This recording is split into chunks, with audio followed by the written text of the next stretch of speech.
আমাদের জীবনে আমরা যখনই এমন কোনো মানুষের সাথে পরিচিত হই যে বয়সে, পদে এবং আর্থিক দিক থেকে আমাদের থেকে পিছিয়ে, তখন আমরা সবাই খুব হীন নজরে তাদের দিকে দেখি। মনেই করি না যে সেই ব্যক্তির নিজস্ব একটা অস্তিত্ব রয়েছে, তার নিজেরও একটা মাহাত্ম্য রয়েছে। আমাদের মনেই হয় না যে আমাদের সামনে দাঁড়িয়ে থাকার যোগ্যতা আছে তাদের। চলুন আপনাকে একটা প্রশ্ন করি, শূন্যের নিজস্ব মূল্য কোথায়? আপনি বলবেন কিছুই না। শূন্যের আবার নিজস্ব মূল্য কোথায়?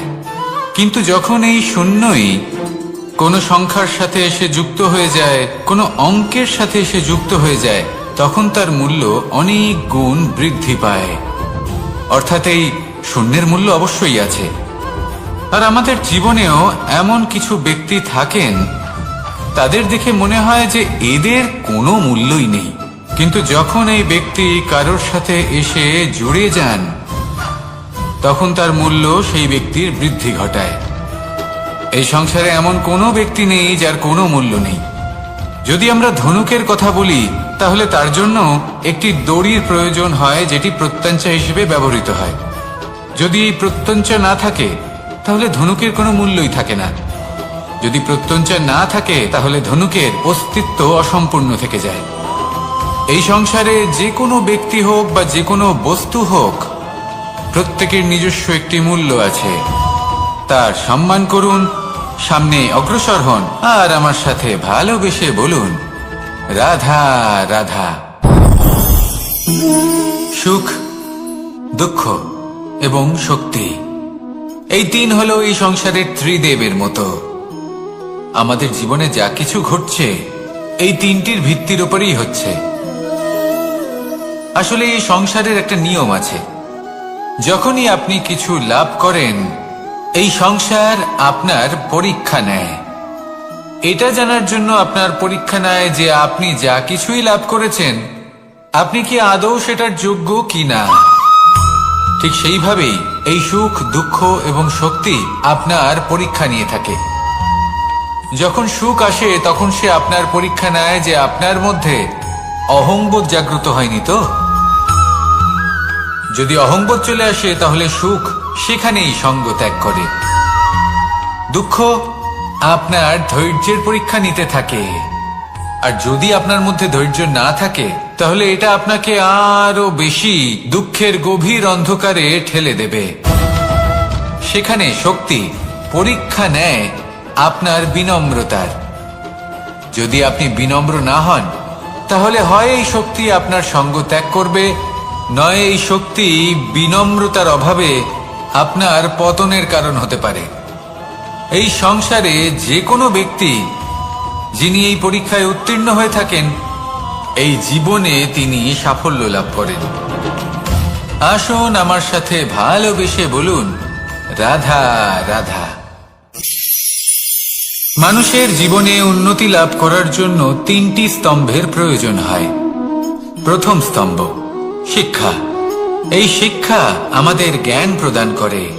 দ্বিতীয় স্তম্ভ ব্যবসা, যার দ্বারা আমরা ধন উপার্জন করি। তৃতীয় স্তম্ভ হলো আমাদের ঈশ্বর, আমাদের ইষ্ট। এনার সাথে যদি আমরা জুড়ে থাকতে পারি, তাহলে এমন একটা মানসিক বল আপনি লাভ করবেন, যেটা এই সংসারে আর কোথাও পাওয়া সম্ভব না।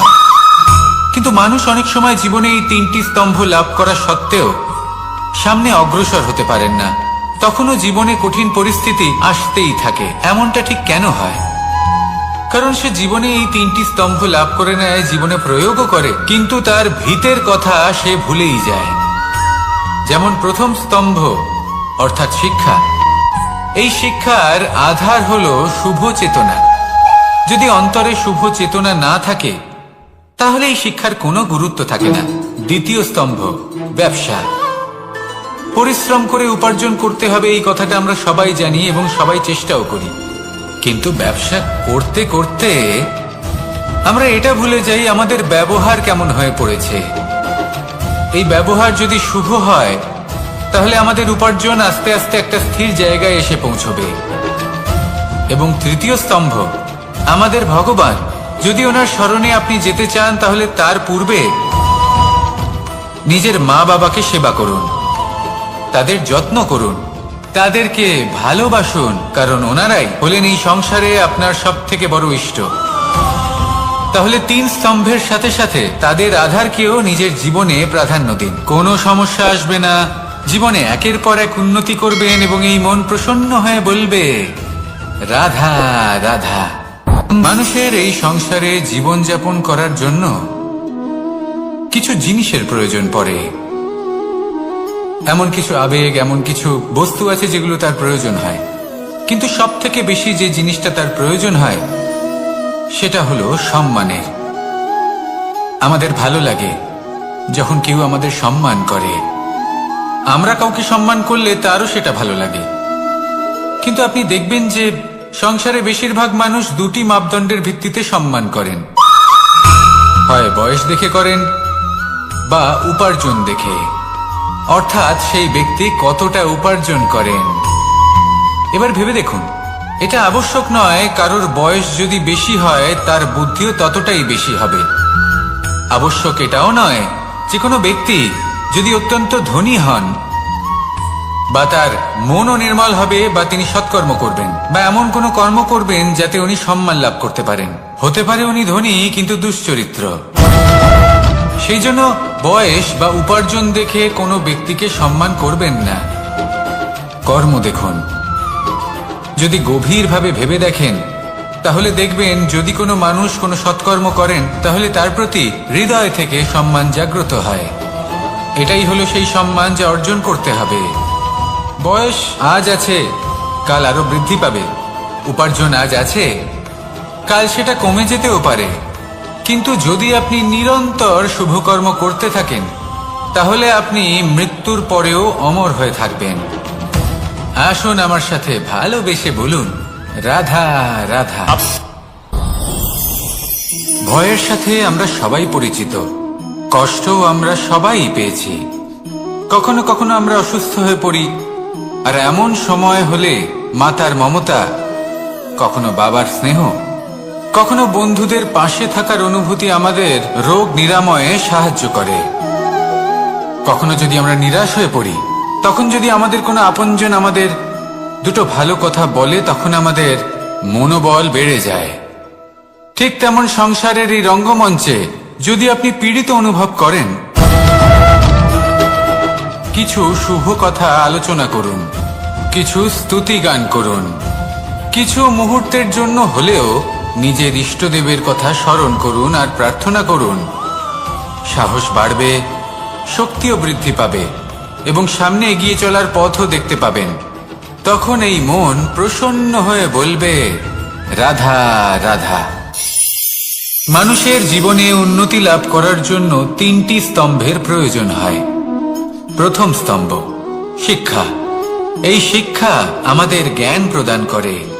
দ্বিতীয় স্তম্ভ ব্যবসা, যার দ্বারা আমরা ধন উপার্জন করি। তৃতীয় স্তম্ভ হলো আমাদের ঈশ্বর, আমাদের ইষ্ট। এনার সাথে যদি আমরা জুড়ে থাকতে পারি তাহলে এমন একটা মানসিক বল আপনি লাভ করবেন যেটা এই সংসারে আর কোথাও পাওয়া সম্ভব নয়। কিন্তু মানুষ অনেক সময় জীবনে এই 3টি স্তম্ভ লাভ করা সত্ত্বেও সামনে অগ্রসর হতে পারেন না। তখনও জীবনে কঠিন পরিস্থিতি আসতেই থাকে। এমনটা ঠিক কেন হয়? কারণ সে জীবনে এই 3টি স্তম্ভ লাভ করে নেয়, জীবনে প্রয়োগও করে, কিন্তু তার ভিতের কথা সে ভুলেই যায়। যেমন প্রথম স্তম্ভ অর্থাৎ শিক্ষা। এই শিক্ষার আধার হলো শুভ চেতনা। যদি অন্তরে শুভ চেতনা না থাকে তাহলে এই শিক্ষার কোনো গুরুত্ব থাকে না। দ্বিতীয় স্তম্ভ ব্যবসা। পরিশ্রম করে উপার্জন করতে হবে, এই কথাটা আমরা সবাই জানি এবং সবাই চেষ্টাও করি।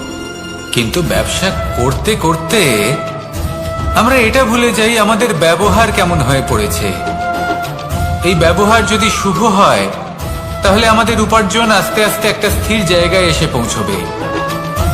এবং তৃতীয় স্তম্ভ আমাদের ভগবান। যদি ওনার স্মরণে আপনি যেতে চান তাহলে তার পূর্বে নিজের মা বাবাকে সেবা করুন, তাদের যত্ন করুন, তাদেরকে ভালোবাসুন, কারণ ওনারাই হলেন এই সংসারে আপনার সব থেকে বড় ইষ্ট। তাহলে 3 স্তম্ভের সাথে সাথে তাদের আধারকেও নিজের জীবনে প্রাধান্য দিন। কোনো সমস্যা আসবে না, জীবনে একের পর এক উন্নতি করবেন এবং এই মন প্রসন্ন হয়ে বলবে, রাধা রাধা। সুখ, দুঃখ এবং শক্তি, এই তিন হলো এই সংসারের ত্রিদেবের মতো। আমাদের জীবনে যা কিছু ঘটছে এই তিনটির ভিত্তির উপরেই হচ্ছে। আসলে এই সংসারের একটা নিয়ম আছে, যখনই আপনি কিছু লাভ করেন এই সংসার আপনার পরীক্ষা নেয়। এটা জানার জন্য আপনার পরীক্ষা নেয় যে আপনি যা কিছুই লাভ করেছেন আপনি কি আদৌ সেটার যোগ্য কিনা। ঠিক সেইভাবেই এই সুখ, দুঃখ এবং শক্তি আপনার পরীক্ষা নিয়ে থাকে। যখন সুখ আসে তখন সে আপনার পরীক্ষা নেয় যে আপনার মধ্যে অহংবোধ জাগ্রত হয়নি তো। যদি অহংবোধ চলে আসে তাহলে সুখ সেখানেই সঙ্গ ত্যাগ করে। দুঃখ আপনার ধৈর্যের পরীক্ষা নিতে থাকে, আর যদি আপনার মধ্যে ধৈর্য না থাকে তাহলে এটা আপনাকে আরো বেশি দুঃখের গভীর অন্ধকারে ঠেলে দেবে। সেখানে শক্তি পরীক্ষা নেয় আপনার বিনম্রতার। যদি আপনি বিনম্র না হন তাহলে হয় এই শক্তি আপনার সঙ্গ ত্যাগ করবে, নয় এই শক্তি বিনম্রতার অভাবে আপনার পতনের কারণ হতে পারে। এই সংসারে যে কোনো ব্যক্তি যিনি এই পরীক্ষায় উত্তীর্ণ হয়ে থাকেন এই জীবনে তিনি সাফল্য লাভ করেন। আসুন আমার সাথে ভালোবেসে বলুন, রাধা রাধা। ভয়ের সাথে আমরা সবাই পরিচিত, কষ্ট আমরা সবাই পেয়েছি। কখনো কখনো আমরা অসুস্থ হয়ে পড়ি, আর এমন সময় হলে মাতার মমতা, কখনো বাবার স্নেহ, কখনো বন্ধুদের পাশে থাকার অনুভূতি আমাদের রোগ নিরাময়ে সাহায্য করে।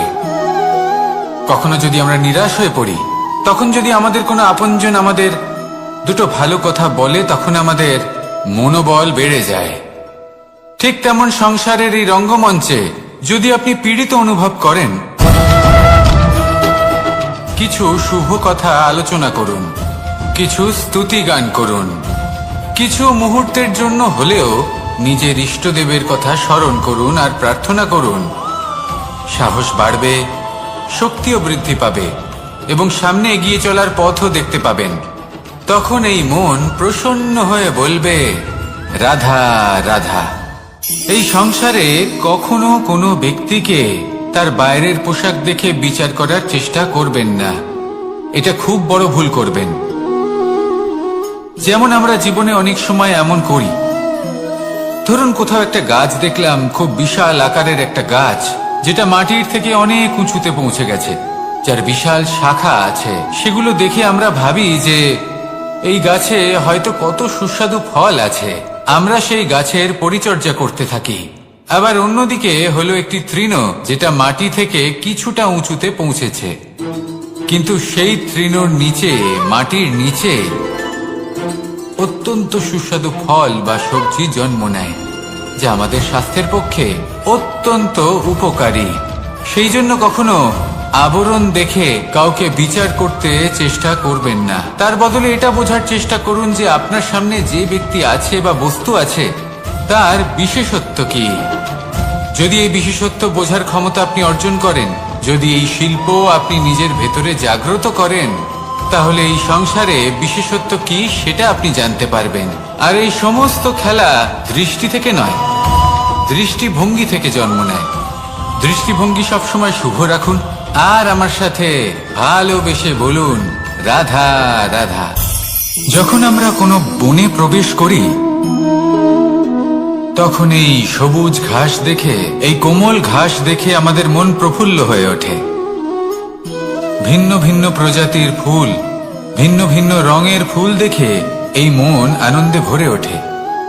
এখানে শিশুরা আনন্দ লাভ করে, বড়রা ভোজন গ্রহণ করেন, কথাবার্তা বলেন, হাঁটাহাঁটি করে বেড়ান।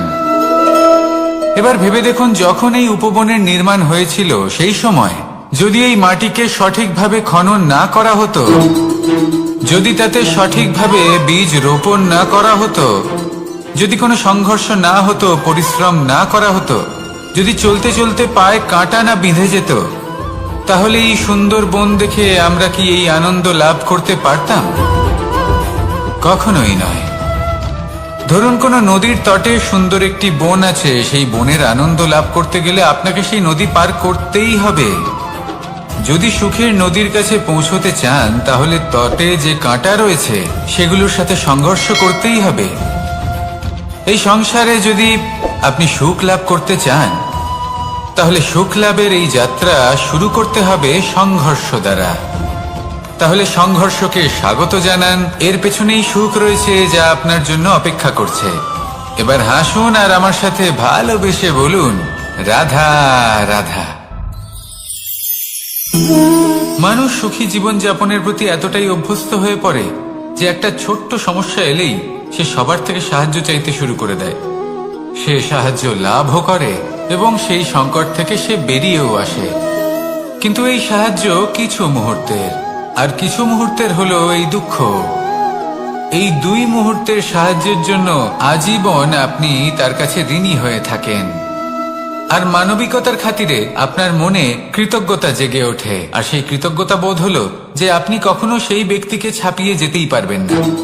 সেই জন্য জীবনে সবসময় চেষ্টা করবেন নিজেকে প্রস্তুত রাখতে সেই সব সমস্যার জন্য, সেই সব বাধার জন্য যেগুলো আপনার জীবনে আসতে পারে। ততক্ষণ সাহায্য চাইবেন না যতক্ষণ না অন্য কোনো পথ না থাকছে। সাহায্য চাওয়া অনুচিত নয়, কিন্তু সাহায্য চাইলে এবং সাহায্য পেলে আপনি আজীবন কৃতজ্ঞ এবং ঋণী হয়ে থাকবেন। আর তারপর একদিন আপনি পরিবর্তন দেখতে পাবেন যে কিভাবে আপনি ছোট ছোট সমস্যার জন্য সাহায্য না চেয়ে বড় বড় সমস্যার সম্মুখীন হতে প্রস্তুত হয়ে গেছেন। এটাই হলো সংসারের নীতি। এটাই পালন করুন আর আমার সাথে ভালোবেসে বলুন, রাধা রাধা। আপনি কখনো কাউকে পর্বতে আরোহণ করতে দেখেছেন? বা আপনি কখনো নিজে কোনো পর্বতে আরোহণ করেছেন? করে থাকলে আপনি এই বিষয়ে অবশ্যই জানবেন যে যখন আমরা শিখরের দিকে এগোই, ওপরের দিকে এগিয়ে চলি, তখন আমাদের একটু ঝুঁকে পথ চলতে হয়। তখনই আমরা সেই পর্বত আরোহণ করতে পারি।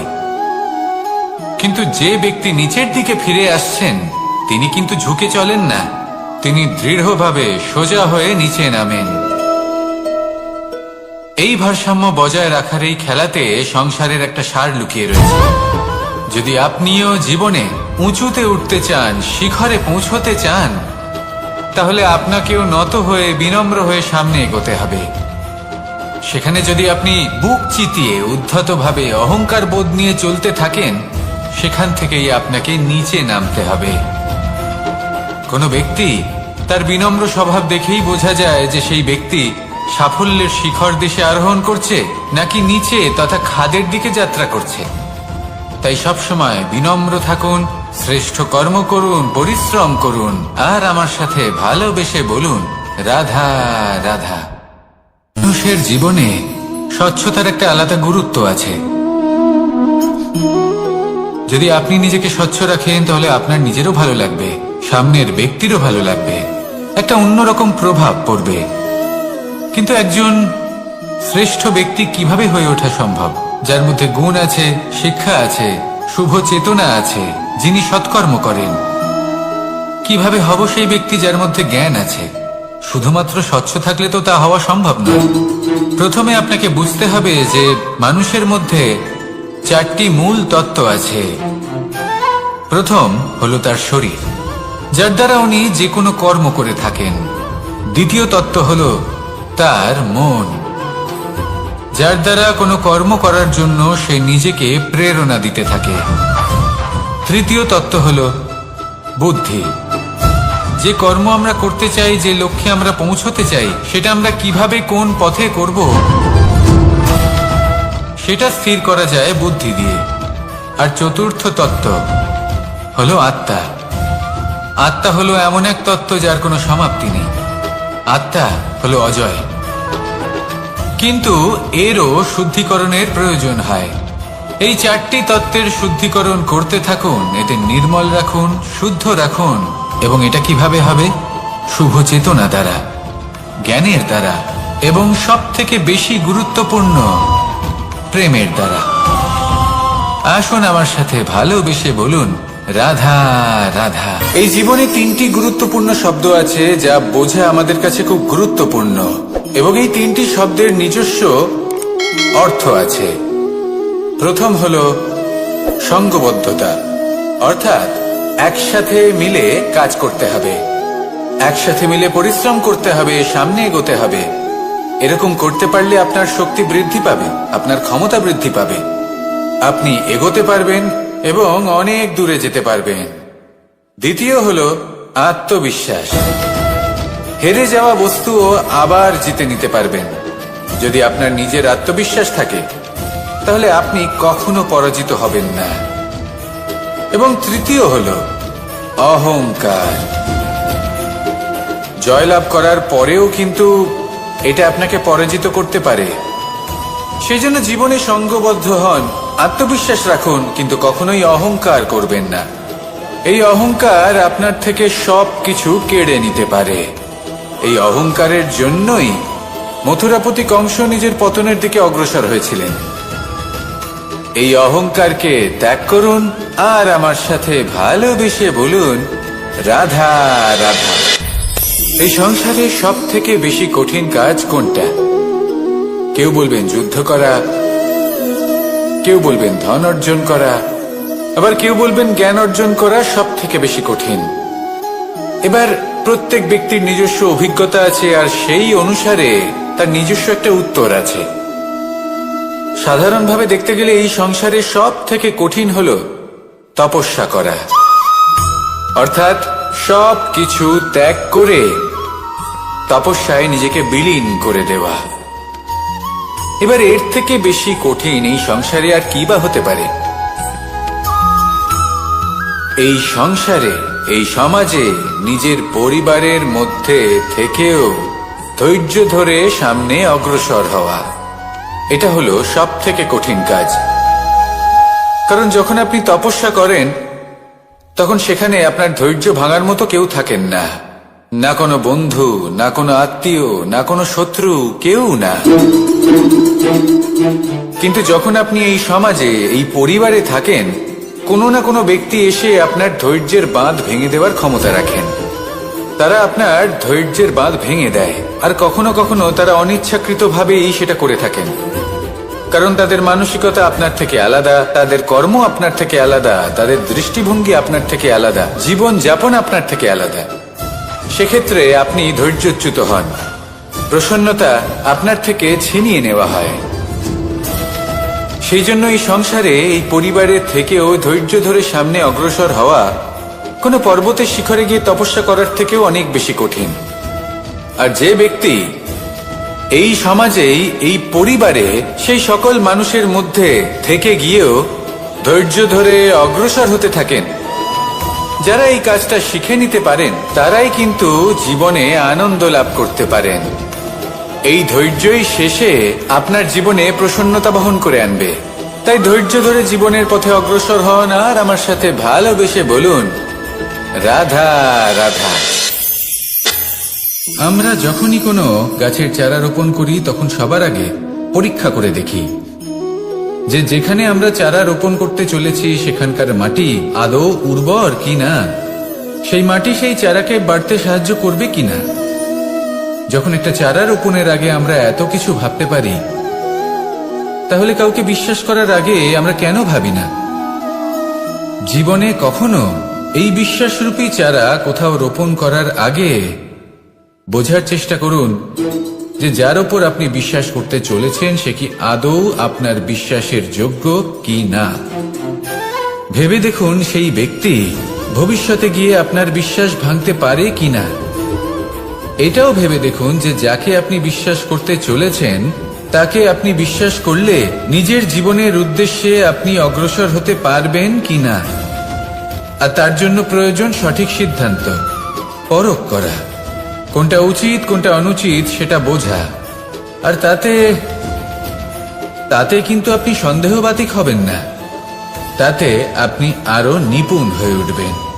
তাই যদি আপনি নিপুণ হয়ে উঠতে চান তাহলে বোঝার চেষ্টা করুন, পরখ করে দেখুন, কোনটা উচিত কোনটা অনুচিত বুঝুন, আর বিশ্বাস তখনই করুন যখন আপনি 100% নিশ্চিত হবেন যে সে বিশ্বাসের যোগ্য।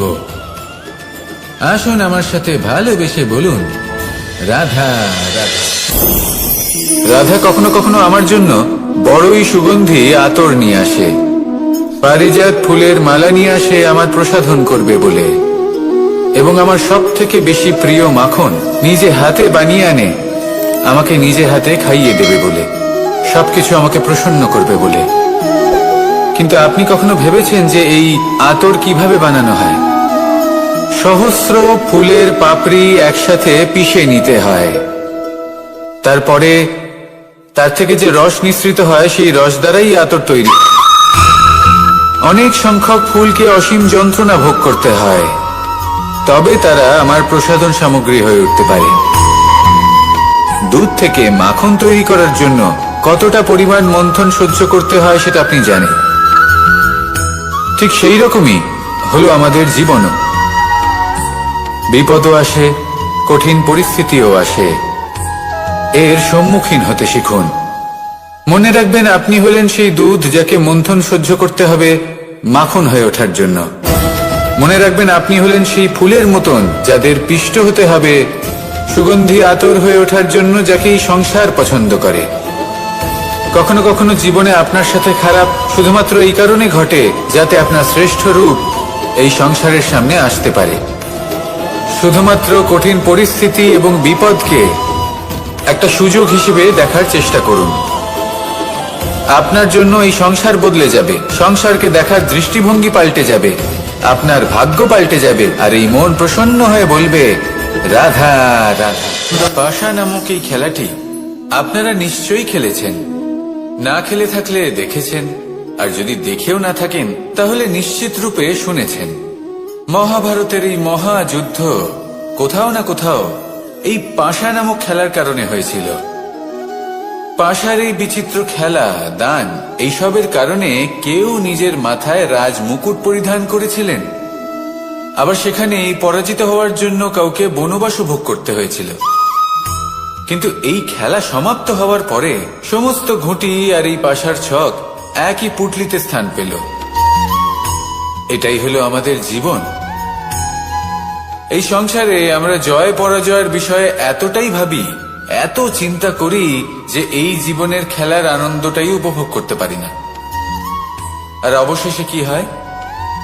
কেউ জয়ী হন, কেউ পরাজিত হন, কিন্তু দুজনেই একই স্থানে পৌঁছে যান। প্রত্যেক ব্যক্তি মৃত্যুর পরে একটি নির্দিষ্ট স্থানেই পৌঁছতে বাধ্য,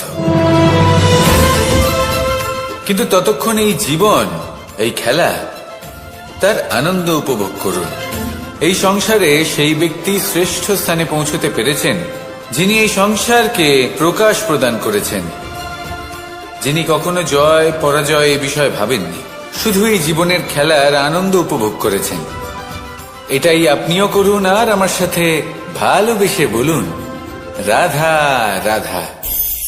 প্রত্যেক মানুষ নিজের জীবনে দুঃখ অনুভব করেন। প্রত্যেকের দুঃখ আলাদা হতে পারে। কারোর মনে এই দুঃখ থাকে যে সে তার বাবা মায়ের সব ইচ্ছে পূরণ করতে পারেননি।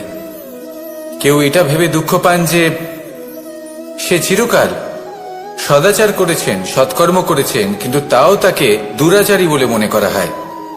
কেউ এটা ভেবেও দুঃখ পান যে তার সামনে যে ব্যক্তি রয়েছেন তার চোখে তিনি শত্রু হয়ে উঠেছেন বা দুষ্ট হয়ে উঠেছেন, যেখানে তিনি হয়তো কোনো অনুচিত কাজই করেননি। এবার এই সমস্ত বিষয় নিয়ে ভেবে নিজের ব্যক্তিত্ব নিয়ে সন্দেহ প্রকাশ করবেন না। যদি নিজের ব্যক্তিত্ব নিয়ে কোনো সন্দেহ থেকে থাকে তাহলে কর্ম সংক্রান্ত প্রশ্ন করুন যে আপনি যা করেছেন তাতে কি উচিত ছিল, কি অনুচিত ছিল। যেটা প্রয়োজন সেটা এটা বোঝার যে আপনার অন্তর্মন, আপনার বিবেক আপনাকে কি বলছে, আর আপনার অন্তর্মন আর আপনার বিবেক আপনাকে যেটা করতে বলবে শুধু সেটাই করুন। আর তারপরে এই সংসার কি বলবে, কি ভাববে সেসব নিয়ে ভাবতে যাবেন না, কারণ এই সংসার তো ঈশ্বরকেও প্রশ্ন করে থাকে, ঈশ্বরকেও দোষী মনে করে। কখনো কখনো যখন কোনো ঘটনা মানুষের ইচ্ছা অনুযায়ী ঘটে না, তখন মানুষ এটা বলে যে হে ঈশ্বর, আপনি আমার পাশে থাকলেন না, আপনি বড়ই কঠোর, এটা আপনার দোষ। যেখানে বেশিরভাগ সময় হয়তো সে নিজেই নিজের কর্মফল ভোগ করছে, আর কখনো কখনো ঈশ্বর হয়তো তার জন্য আরো ভালো কোনো পরিকল্পনা করে রেখেছেন, কিন্তু মানুষ সেটা বুঝতে পারে না। তাই দিনের শেষে যেটা প্রয়োজন সেটা হলো নিজের মনের কথা বুঝতে হবে। আপনার বিবেক কি বলছে শুধু সেটাই করুন, আর সামনে এগোতে থাকুন। আমার সাথে ভালোবেসে বলুন, রাধা রাধা। পরিবর্তন, এটা হলো সৃষ্টির অমূল্য নিয়ম। এই সংসারে সবকিছু সময়ান্তরে পরিবর্তিত হয়, এই সময়ও পরিবর্তিত হয়। পরিবর্তন চিরকাল হয়ে এসেছে আর চিরকাল হতে থাকবে, কিন্তু এবার আমরা সেই পরিবর্তন কিভাবে লাভ করব যেটা আমাদের প্রয়োজন, যেটা আমরা চাই। আমরা জীবনে বিকাশ চাই। এই বিকাশ কিভাবে লাভ করতে পারি? এই প্রকৃতি কিন্তু আমাদের অত্যন্ত উত্তম উদাহরণ দিয়ে বুঝিয়েছে। একটি বিন্দুর উদাহরণ দিয়েছে যা ভবিষ্যতে একটা বিশাল নদীর আকার ধারণ করে। এটা কিভাবে হয়? মেঘ থেকে একটি বিন্দু ঝরে পড়ে সেই পর্বতের ওপর যেখানে হিম আছে। সেই হিমের সংস্পর্শে আসা মাত্র সেই বিন্দুর সাথে আরো বেশ কিছু বিন্দু যুক্ত হয়, তারপর তারা অগ্রসর হয়, আরো কিছু বিন্দু যুক্ত হয়, আস্তে আস্তে একটা ক্ষীণ ধারার রূপ ধারণ করে, এবং সেটাই ভবিষ্যতে আরো এগোতে থাকে। অনেকটা যাওয়ার পর যখন অনেক সংখ্যক বিন্দু একসাথে যুক্ত হয়, তখন সেটা বিশাল নদীর আকার ধারণ করে। এবার আমরা মানুষ বলে আমাদের সাথে এই নিয়মের অন্যথা হয় তা নয়। আমরাও এই প্রকৃতির অংশ, আমাদের ক্ষেত্রেও একই নিয়ম প্রযোজ্য। যখন পরিশ্রম করে অনেক সংখ্যক বিন্দু আমরা একত্রিত করব, তখনই পরিবর্তনের নদী প্রবাহিত হবে। প্রয়োজন হল নিরন্তর পরিশ্রম করা এবং ধৈর্য ধরা। এটা করতে থাকুন, জীবনে সবকিছু লাভ করতে পারবেন, কারণ প্রকৃতি আমাদের এটাই শিখিয়েছে। আর আমরা এই ব্রহ্মরই একটি অংশ, যার দ্বারা এই ব্রহ্মাণ্ড নির্মিত। আসুন আমার সাথে ভালোবেসে বলুন, রাধা রাধা। কখনো এই প্রকৃতির দিকে তাকিয়ে থাকবেন। এই প্রকৃতি অনেক ধরনের শিক্ষা দেয়। কোন একটা গাছকে দেখুন, কিভাবে সে মাটি থেকে জল শুষে নেয়। সে ঝড় হোক বা হোক কড়া রোদ, সব সহ্য করে এবং অবশেষে সে ফল ধারণ করে। আর সেই ফল উৎপন্ন করার পরে সে ফল কিন্তু সে নিজে গ্রহণ করে না, এই সংসারকে প্রদান করে, যাতে পশু পাখি মানুষ তারা এই ফল গ্রহণ করে শক্তিশালী হয়ে উঠতে পারে, সুস্থ থাকতে পারে। সেভাবেই নদী, সরোবর এরা নিজেরাও কিন্তু নিজেদের জল গ্রহণ করে না, মাটিকে প্রদান করে, পশু পাখিকে প্রদান করে। সূর্য নিজেও নিজের জন্য প্রজ্বলিত হয় না, সে প্রকাশ ছড়িয়ে দিতে চায় আমাদের সবার কাছে, সে আলো পৌঁছে দিতে চায়। এই প্রত্যেকের কর্মে পরমার্থ নিহিত আছে, আর সেই জন্যই এদের সকলকে পুজো করা হয়। তাই মনে রাখবেন, আপনার কাছে জীবন যাপনের অতিরিক্ত যা কিছুই আছে তা পরমার্থের জন্য। তাহলে তার সদ্ব্যবহার করুন, আর আমার সাথে ভালোবেসে বলুন, রাধা রাধা। আমরা প্রত্যেকেই অবশ্যই এমন সময় দেখেছি যখন অনেকগুলো সমস্যা একসাথে আমাদের জীবনে এসে পড়ে। সমস্যা আমাদের প্রত্যেকের জীবনেই থাকে। আমরা তার সমাধান খুঁজতে চেষ্টা করি, কখনো সমাধান খুঁজে পাই, আবার কখনো যতই চেষ্টা করি না কেন কোনো সমাধান খুঁজেই পাই না। আর যখন এটা হয় তখন মানুষ অত্যন্ত বিচলিত হয়ে পড়েন। নিজের আত্মীয় স্বজন, নিজের বন্ধু বা সংসার, এদের ওপরে এই দোষ চাপিয়ে দেন যে এদের জন্যই এই সমস্যা এসেছে। এবার যদি আমি আপনাকে কোনো পরামর্শ দিই, তাহলে এটাই বলবো যে দৃষ্টিভঙ্গি পাল্টে দেখুন। এই দৃষ্টিভঙ্গি দিয়ে দেখুন যে এই সংসারে যে সমস্যায় আসুক না কেন তার জন্য কেউ দোষী নয়, না আপনি না অন্য কেউ। এই পুরো খেলাটাই আপনার মানসিকতা, আপনার দৃষ্টিভঙ্গির, আপনার মনের। কিভাবে বোঝাচ্ছি? যখন আমাদের মন শক্ত থাকে তখন কঠিন থেকে কঠিনতর পরিস্থিতিও আমাদের জীবনে খুব বেশি হলে প্রতিস্পর্ধা হয়ে থেকে যায়। সেখানে যদি আমাদের মন দুর্বল থাকে, তখন অল্প কঠিন পরিস্থিতিও আমাদের কাছে খুব বড় সমস্যা হয়ে যায়, তাই না? একটা শক্ত মন কঠিন পরিস্থিতিকে প্রতিস্পর্ধা হিসেবে দেখে আর তার মধ্যে ওটা সুযোগ খুঁজে নেয়। আমাদের শুধু এটাই করতে হবে। এই সংসারে অন্য কাউকে দোষী মনে করলে আপনার সমস্যা দূর হয়ে যাবে না। সেই জন্য এই সংসারকে দোষ দেওয়ার বদলে এই সমস্যার মূলে চলে যান, সেটাকে বুঝুন, নিজের এই মনকে শক্ত করে তুলুন। যদি আপনার মন শক্তিশালী হয়, তাহলে এই সংসারে অনেক বড় বড় কঠিন থেকে কঠিনতর পরিস্থিতিও যদি আসে, আপনার জীবনে যতই বড় বড় সমস্যা আসুক না কেন, আপনার লক্ষ্য লাভে বাধা দিতে পারবে না। আসুন আমার সাথে ভালোবেসে বলুন, রাধা রাধা। আমরা সবাই পাথর দেখেছি, পর্বতও দেখেছি, শুকনো পাতাও দেখেছি, শ্যামল বনানীও দেখেছি। কখনো ভেবেছেন পাথরের অস্তিত্ব কিন্তু ততক্ষণ পর্যন্ত যতক্ষণ সে পর্বতের গায়ে আটকে থাকে। যখন সেই পর্বত থেকে সেই পাথর ভিন্ন হয়ে যায় ও নিজের অস্তিত্ব হারিয়ে ফেলে। আস্তে আস্তে কখনো পাথর কেটে বা কখনো পিষ্ট হয়ে সেই পাথর আস্তে আস্তে মাটিতে পরিণত হয় এবং পূর্ণরূপে নিজের অস্তিত্ব হারিয়ে ফেলে। এটাই পাতার সাথেও হয়। এই পাতা যতক্ষণ গাছের ডালের সাথে যুক্ত ততক্ষণ তার অস্তিত্ব থাকে। যখনই ডাল থেকে বিচ্ছিন্ন হয়, সেও নিজের অস্তিত্ব হারিয়ে ফেলে। আর এটাই আমাদের সাথেও হয়। যতক্ষণ আমরা নিজেদের আপনজনের সাথে যুক্ত থাকি, আমাদের অস্তিত্ব বজায় থাকে। যখন আপনজনদের সাথে সম্পর্ক ছিন্ন করি, তখন আমরাও আমাদের অস্তিত্ব হারিয়ে ফেলি। এবার এই সংসারের প্রত্যেক ব্যক্তি স্বতন্ত্র থাকতে চান, আর অনেক ব্যক্তি স্বতন্ত্র থাকবেন বলে আপনজনদের দূরে করে দেন আর তাদের সাথে এই সম্পর্ক ছিন্ন করেন। এটা কি সত্যি প্রয়োজন? আপনজনদের সাথে সম্পর্ক ছিন্ন করে নিজের অস্তিত্ব হারিয়ে ফেলা প্রয়োজনীয়, নাকি আপনজনদের সাথে সম্পর্ক বজায় রেখে নিজেদের স্বতন্ত্র করে রাখা সেটা আবশ্যক? নির্বাচন আপনারই। আসুন আমার সাথে ভালোবেসে বলুন, রাধা রাধা। আপনি কি কখনো নৌকা যাত্রা করেছেন? করে না থাকলেও নিশ্চয়ই দেখেছেন যে এই জল যা নিজের অন্তরে সব কিছু সমাহিত করে নিতে পারে, এই নৌকা সেই জলের ওপরেই ভেসে থাকে। নদীর স্রোত কাটিয়ে সে সামনে অগ্রসর হয়। কিন্তু যদি এই নৌকায় কোনো ছিদ্র হয়, তাহলে কিন্তু সেই নৌকা ডুবে যাবে। আর এতে কোনো তফাৎ হবে না যে সেই ছিদ্র ছোট নাকি বড়, নৌকা ডুবে যাবে। এই ছিদ্র হলো আমাদের জীবনে আমাদের অপগুণ, আমাদের দোষ, আমাদের বিকার। কখনো এটা ভাববেন না যে এই দোষ খুবই ছোট, এতে কিছুই যাবে আসবে না।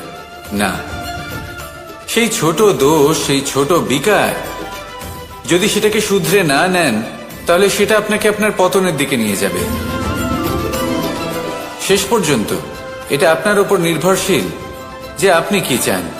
আপনার জীবনের এই নৌকা এভাবেই ডুবে যেতে দেখবেন, নাকি নিজেকে শুধরে নিয়ে সেই নৌকার সেই ছিদ্রটাকে ভরিয়ে তুলতে চাইবেন? নির্বাচন আপনার। আসুন আমার সাথে ভালোবেসে বলুন, রাধা রাধা। জল, জলই পৃথিবীতে বেঁচে থাকার জন্য আবশ্যক তো বটেই, কিন্তু এই জল আমাদের একটা অত্যন্ত গুরুত্বপূর্ণ শিক্ষা প্রদান করে। কখনো এই জলকে দেখেছেন? যে পরিস্থিতিতেই এই জল প্রবাহিত হোক না কেন, এর উপর যা কিছুই প্রভাব থাকুক না কেন, এর পথে যতই বাধা আসুক না কেন, তার মধ্যে থেকে ও নিজের পথ ঠিক বের করে নেয়, কিন্তু নিজের প্রবাহ থামতে দেয় না, ক্রমাগত অগ্রসর হতে থাকে।